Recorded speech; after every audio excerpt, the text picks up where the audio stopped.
Omulabi waffe omulungi nkwaliza nnyo nate wano ku Record TV mukadde we tukutuusizaako embeera y'obudde. Omuweereza wo nze Lubega Michael. Enkuba etandise okutonnya mu bitundu by'eggwanga ebitali bimu era we ziweredde essaawa 3 ez'enkya ya leero.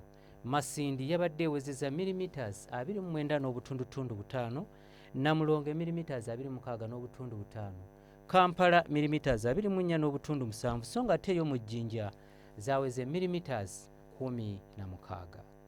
Bwe tutunulira ku bifaananyi ebyo ebikubiddwa ku ssemazinga wa Africa bitulaga empewo ey'omuggundu okuva ku nnyanja Nalubaale yeereeseewo enkuba okutonnya mu bitundu naddala ebyo ebiri mu bukiikaddyo bw'eggwanga lyaffe. Enkya ku makya tusuubirayo enkuba okutonnya mu bitundu ebyo ebyetoolodde ennyanja Nalubaale so nga ebitundu by'eggwanga ebisigaddewo ebirala tusuubira akasana okukeera okwaka.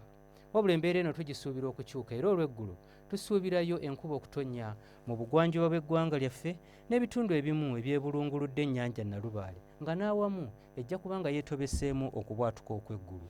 Byo ebitundu by'eggwanga ebisigaddewo ebirala tusuubira omusana okwaka.